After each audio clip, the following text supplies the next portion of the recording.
Kembali lagi di Himasi Podcast. Mau yang asik, mau yang seru, hanya ada di Himasi Podcast every Friday. Saya di sini sebagai pembawa acara. Nama saya Fikri Ananda dari Sistem Informasi semester 3 dan di sebelah saya juga ada co-host saya.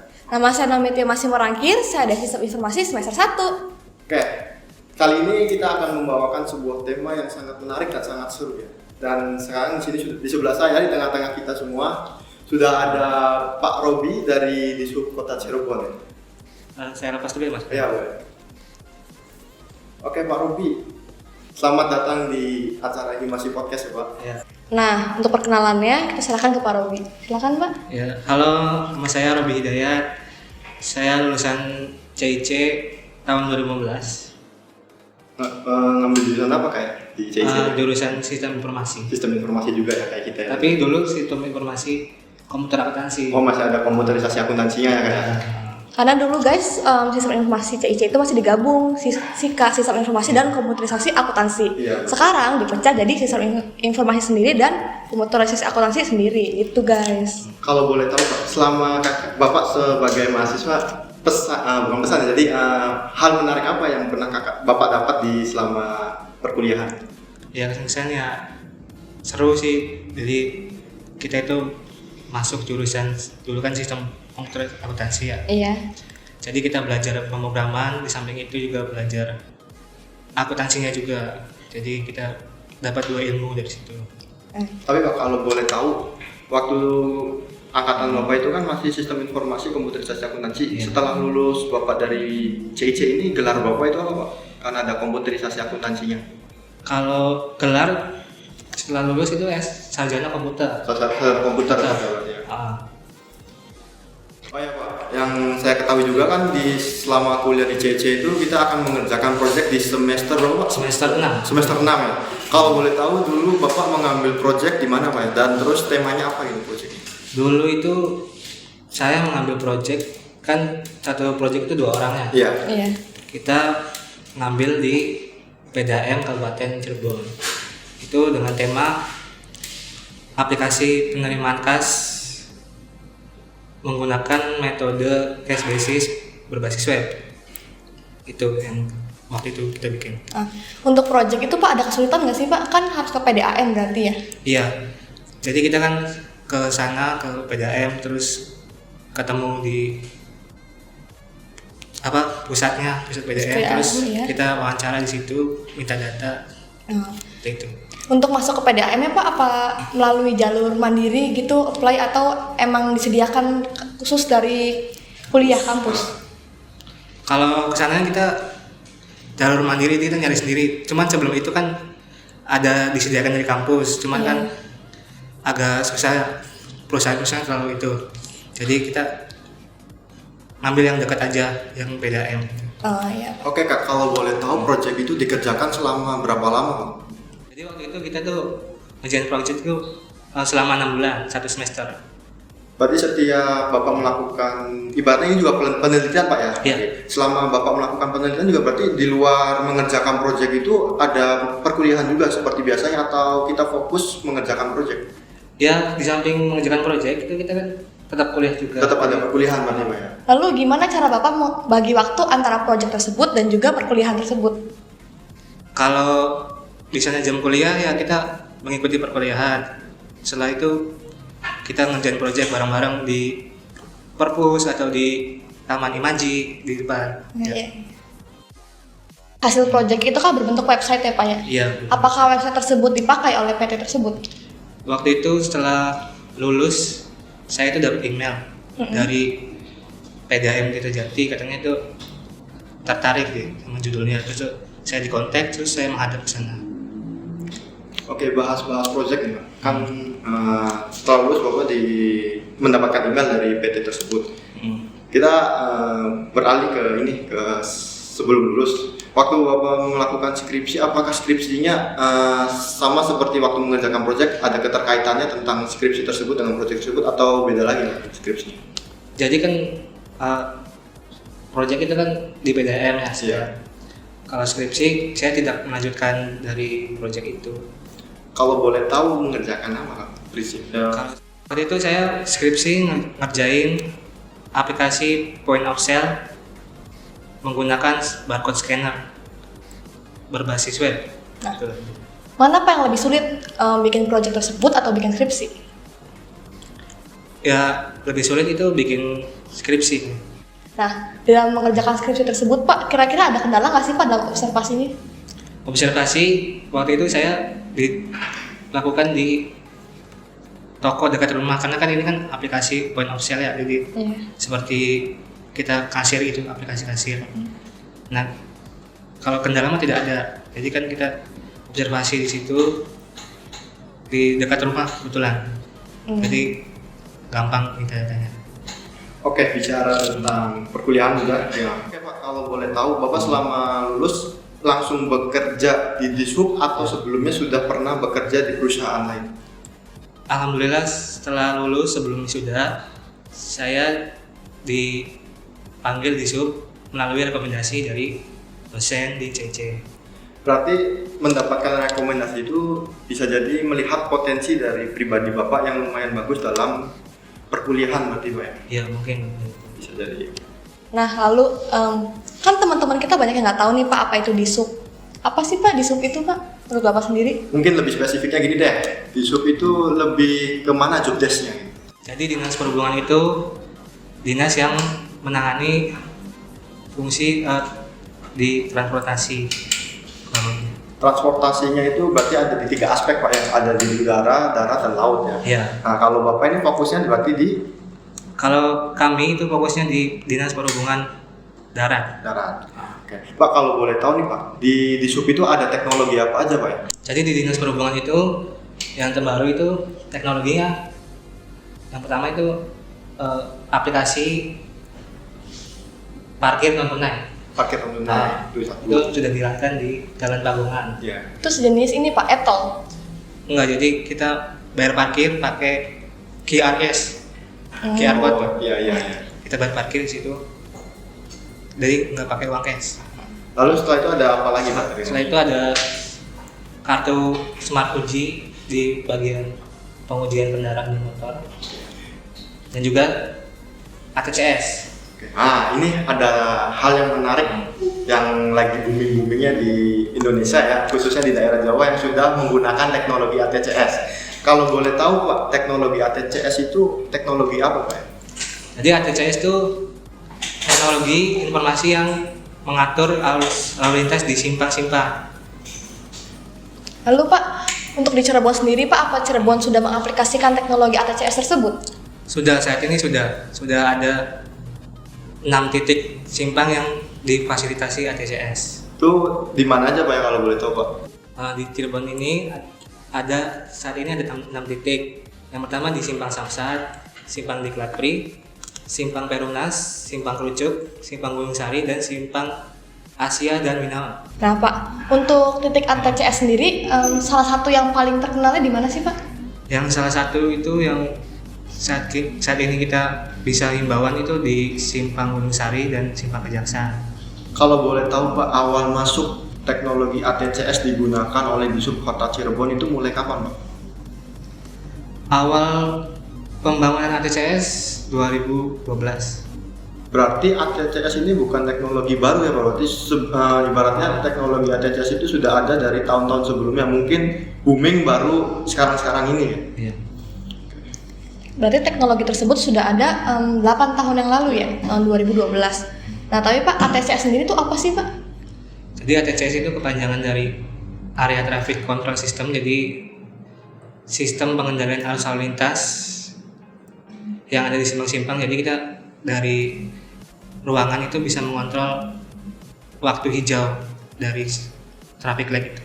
Nah, kalau boleh tahu Pak, itu kan katanya bisa mengontrol dari ruangan yang ada di kantor ya, dan bisa mengatur kayak lampu merah misalkan kita, itu mungkin bisa difungsikan ketika ada keadaan darurat, mungkin kayak konvoi-konvoi gitu ya, ambulans, jadi mendahulukan kendaraan yang memang keadaan darurat.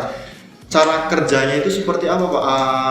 Penghubungan antara lampu merah ke kantor itu menggunakan teknologi yang berbasis internet atau ada kayak dari sambungan apa gitu ya, kayak mungkin penghubung dari lampu merah langsung ke kantor. Jadi saat ini tuh ATCS itu menggunakan teknologi fiber optik. Kabel optik. Dihubungkan dari kamera-kamera ke ruang ATCS. Nah Pak, untuk ATCS sendiri itu ya Pak ya, apakah itu tuh dioperasikan langsung oleh manusia atau semuanya full oleh mesin? Untuk saat ini kita yang mengoperasikan. Berarti masih menggunakan teknologi tenaga manusia ya Pak ya? Iya, untuk mengatur waktu hijaunya. Nah itu kan tadi sudah membahas tentang tujuan dari ATCS Pak ya. Kalau fungsinya itu apa Pak selain untuk mengontrol lampu merah? Selain mengontrol lampu merah, ATCS juga bisa melakukan himbauan dari ruang ATCS. Untuk saat ini kita menjalankan himbauan disiplin masker, disiplin protokol kesehatan, terus himbauan yang tidak menggunakan helm, yang melanggar lalu lintas seperti berada di zebra cross, kan itu kan tidak boleh. Apabila Pak pada saat ATCS itu diberlakukan lalu ada yang melakukan kesalahan gitu Pak, misalkan ada yang nggak pakai masker pada saat himbauan tersebut, apakah akibat yang diterima orang yang melakukan kesalahan tersebut? Jadi ketika ada yang melakukan pelanggaran, misalkan contoh di lampu merah ya, ada pengendara yang helm merah melakukan pelanggaran, motornya berada di atas zebra cross. Jadi kita dari ATCS itu menghimbau tuh pada pengendara motor helm merah yang berada di zebra cross, silakan untuk mundur. Begitu. Jadi ATCS kita itu sebenarnya sama yang di Bandung atau di Tasik. Berarti dari ATCS itu dari pantauan ruangan, apakah Disub bisa melakukan penilangan atau tidak? Kalau penilangan itu bukan ranahnya Disub ya. Berarti Disub itu cuma mengingatkan dari ATCS tersebut. Jadi kita menghimbau saja dari ruangan ATCS. Jadi Pak, bila misalkan ada pelanggaran gitu, lalu petugas di sub itu akan ngomong lewat speaker gitu, kalau misalkan kayak yang helm merah mundur gitu, biar si helm merah itu malu lalu mundur. Iya. Oke. Pak, dari tadi kan sudah membahas tentang tujuan, fungsi, dan cara kerja dari orangnya ya. Sekarang saya mau nanya Pak, apakah dari ATCS ini akan disimpan ke dalam database, terus dari database itu digunakan untuk apa dari pihak ATCS-nya? Jadi dari kamera ditampilkan di monitor ruangan ATCS, terus disimpan di dalam, namanya itu teknologinya NVR. Jadi untuk menyimpan data-data rekaman CCTV yang sudah ditayangkan sebelumnya. Biasanya bertahan berapa lama Pak rekaman tersebut Pak? Misalkan ada kejadian kecelakaan, mungkin beberapa minggunya baru diungkapkan gitu. Jadi rekaman tersebut 3 bulan sekali itu update atau menimpa rekaman yang sebelumnya. Kak, selama kakak bekerja di sub bagian ATCS, apakah ada kejadian lucu atau kejadian yang membuat kakak geli untuk dilihat, untuk diberi peringatan? Ya waktu itu kan di simpang di Plat ya. Ya. Ada anak SMP tuh 2 orang yang boncengnya tidak pakai helm. Jadi saya imbang langsung pada pengendara motor yang tidak pakai helm, silakan turun. Dia langsung turun. Dari situ dia lari ke Jalan Sudarsono. Itu nggak pakai helm Kak yang bonceng? Iya. Jadi kayak duh kasihan juga. Lalu Pak, apa motornya juga dibawa? Motornya dibawa. Motor dibawa, masa nggak dibawa? Siapa tahu saking takutnya kan sampai ditinggal motornya. Masa motornya ditinggal. Ada nggak Pak kejadian-kejadian lucu Pak yang kira-kira aneh-aneh gitu yang jarang kejadian? Paling juga sedih sih, jadi agak sedih gitu ya. Jadi ibu-ibu sama anak, jadi ibunya yang naik motor, anaknya yang bonceng. Anaknya itu nggak pakai helm, jadi saya himbau suruh turun gitu. Terus dia langsung salim sama ibunya, langsung naik angkot. Waduh. Itu berarti ibunya yang tega ke anaknya ya. Anaknya dibiarkan untuk turun gitu aja ya. Mungkin emang anaknya mau main aja gitu, mau pergi sendiri gitu. Ya karena dia nggak pakai helm sih, jadi ya mau nggak mau kita harus turun gitu. Iya. Jadi ternyata asik juga kayak kerja di bagian ATCS ini, banyak hal menarik yang bisa kita dapatkan gitu, dari pantauan-pantauan. Nah, kita kembali lagi nih ke tema nih. Menurut Bapak sendiri, apakah teknologi ATCS ini efektif untuk mengatur lalu lintas? Cukup efektif, jadi kita dengan melakukan himbauan itu kita mengingatkan pada pengendara motor atau pengendara mobil untuk selalu menjaga keselamatan berlalu lintas. Jadi kita suruh pakai helm, terus kita kencangkan sabuk pengaman, kencangkan helm sampai berbunyi klik, seperti itu. Juga ada pertanyaan menarik, soalnya selama saya berkendara itu suka ada hal yang bikin saya jengkel, mungkin kayak timer waktu yang terlalu lama. Pertanyaannya gini Kak, dari timer lampu merah itu apakah juga dikendalikan dari ATCS? Ya benar. Jadi dari ATCS itu kita bisa mengatur timer lampu hijaunya. Berarti Kak, misalkan sewaktu-waktu Kakak ini memantau dari room ATCS, di pantauan tersebut udah terlihat sangat macet parah nih Pak. Ya. Apakah Kakak bisa langsung tanpa menggunakan timer langsung dibikin hijau untuk arus jalan gitu? Bisa. Dari ATCS kita langsung ubah waktunya jadi hijau. Nah, lalu Pak, kenapa di setiap lampu merah itu beda-beda Pak timernya? Jadi tergantung situasi dan kondisi simpang tersebut kan. Ada yang simpangnya macet banget, ada yang lumayan lancar. Itu kan berbeda waktunya. Berarti semua itu dilakukan dari ATCS kayaknya. Iya. Tuh guys, yang buat pada nanya kenapa sih lampu merah ini lebih cepat, kenapa sih lampu merah ini lebih lama, itu jawabannya. Apa sih Pak kelebihan dari ATCS itu sendiri? Jadi kelebihannya itu petugas di sub tidak perlu datang ke simpang-simpang untuk mengatur timer. Jadi langsung dari control room itu. Jadi lebih efektif ya Pak, jadi di sub itu nggak usah langsung datang, jadi nggak usah buang waktu lagi. Ya, menghemat waktu, menghemat biaya Transport juga, ya. Oke Kak, bicara kelebihan pasti juga ada pasangannya ya Kak, kekurangan. Ada nggak kekurangan dari teknologi ATCS ini? Jadi kekurangannya paling dari sisi kamera. Jadi satu kamera itu bisa mahal banget. Jadi biaya ini ya Kak ya, biaya kelengkapannya ya. Iya, karena di Cirebon sendiri kan ada 6 titik, berarti dia butuh 6 kamera. Jika ingin tambah lagi, berarti di sub harus beli lagi tuh kamera lainnya kan? Iya, betul. Oke Kak, bagaimana untuk mengetahui bahwa simpangan tersebut harus dipasang sistem ATCS? Jadi sebenarnya sih semua simpang itu bisa dipasang ATCS, cuman kan paling simpang-simpang yang ada traffic light-nya yang bisa dipasang ATCS. Jadi kan untuk mengkoneksikan dari kamera ke traffic light itu. Berarti prioritasnya itu yang macet-macet dulu ya Pak ya? Iya, yang ada titik kemacetan atau rawan kecelakaan. Oke. Jadi yang ditaruh ATCS ini tempat-tempat yang kira-kira rawan kecelakaan, terus ramai juga. Jadi bisa kelihatan aja tuh mana aja yang melanggar dan lainnya. Iya. Gitu guys. Oke, mungkin tadi Kakak bahas kekurangannya itu dari biayanya. Mungkin semakin jauh simpangan tersebut ke kantor di subnya, mungkin ruangan ATCS ini ada di subnya kan Kak ya? Iya. Mungkin itu salah satu penyebabnya kenapa biayanya lebih mahal, karena misalkan simpangnya ada di mana, kantor di subnya ada di mana. Mungkin itu alasan utama biayanya yang lebih mahal. Iya, benar. Berarti semakin jauh Simpangan, traffic tersebut dari kantor di sub, biayanya makin besar karena kabelnya tersebut akan tersambungkan ke kantor di sub. Iya. Oke. Baik Kak, di ruangan ATCS nih Kak, saya juga lumayan kepo sih. Di ruangan ATCS itu ada berapa orang Kak yang mengendalikan monitor? Untuk saat ini mah 2 orang. 2 orang. Itu boleh tahu apakah Kakak atau orang lain? Ya, saya sendiri yang monitor sama satu lagi. Berarti baru 2 orang kayak Iya, untuk baru. Lalu ada alat-alat apa aja sih Kak yang ada di kantor ATCS tersebut yang kira-kira menarik untuk kita bicarakan Kak? Ada komputer, Komputer. terus monitor video wall. Jadi di dinding itu ada 4 monitor video wall kayak TV gitu.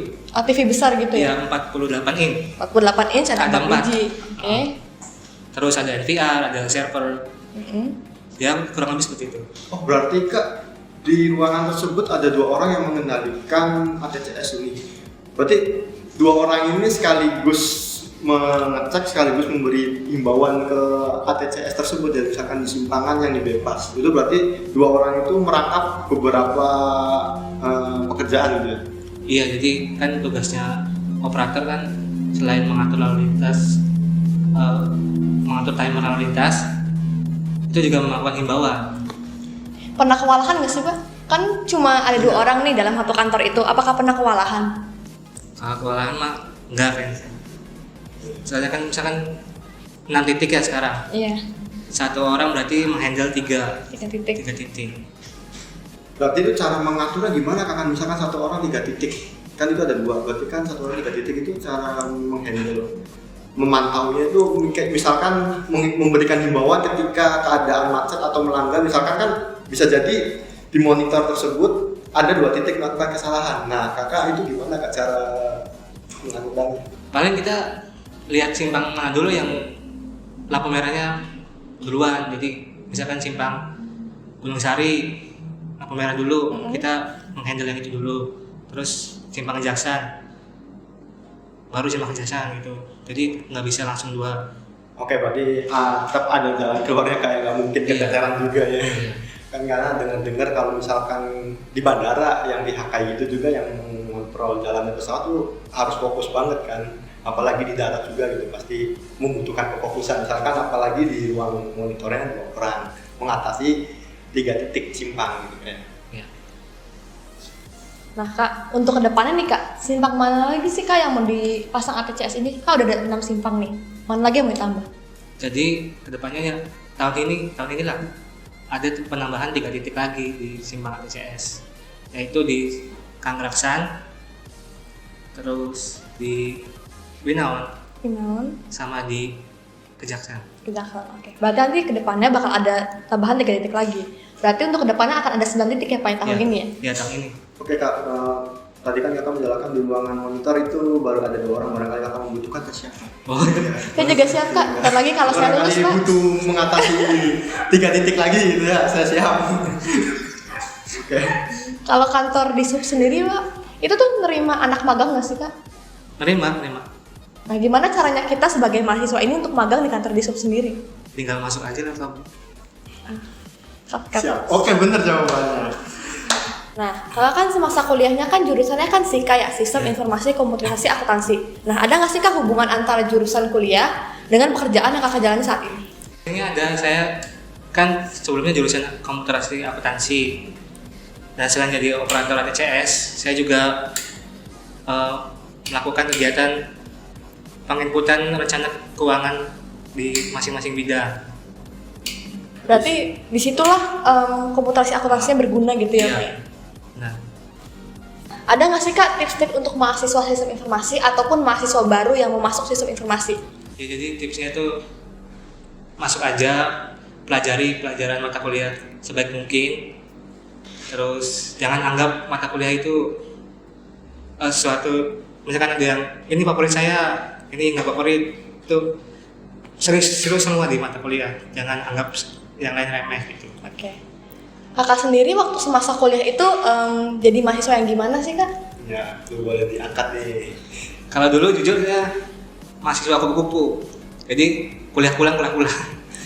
Tapi kakak sebenarnya sebelumnya pernah mengikuti organisasi nggak di CC? Sebelumnya pernah sih, awal-awal tuh ikut organisasi DKV Squad. Iya. Nggak nyambung ya? Nggak nyambung sih, karena SI ke DKP. Tapi nggak apa-apa sih, ada kaitannya juga kan. Oke kak, selama kakak kuliah ada hal yang menarik nggak selain itu? Walaupun kakak apa ya bisa dikatakan kupu-kupu gitu, ada hal yang berkesan nggak selama kakak kuliah di CIC? Mungkin dosennya yang menarik atau apa gitu? Ya teman-teman, terus dosen juga.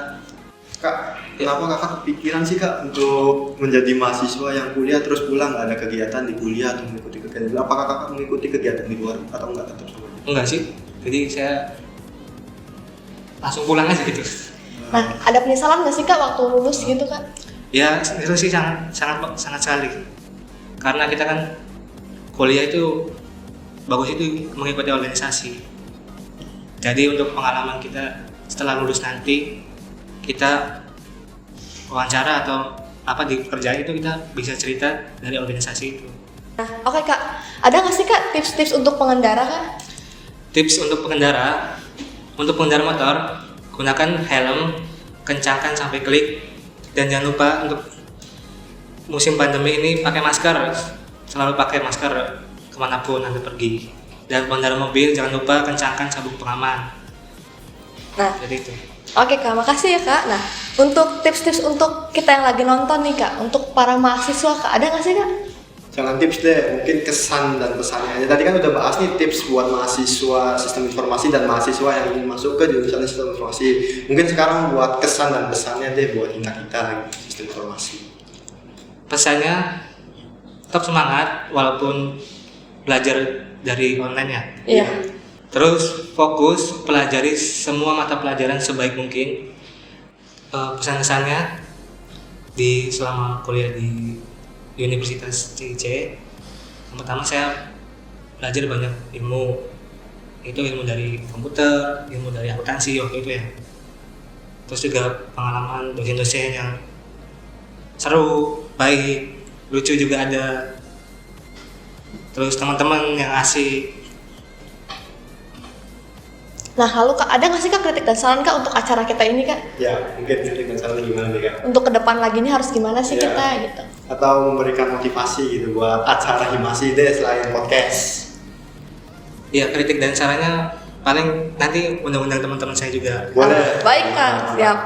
Ah, Oke, sudah tidak terasa kita sudah berada di penghujung acara. Terima kasih buat Kak Robi yang kasih. sudah Terima kasih, menyempatkan Kak. waktunya untuk hadir di acara Himasi Podcast. Di sini saya selaku pembawa acara Fikri Ananda pamit undur diri dan Saya Namitia masih Monakir pamit undur diri. saya Robi Hidayat pamit undur diri. jangan lupa ada pesan nih dari Kak Robi. Selalu pakai masker. Sampai jumpa.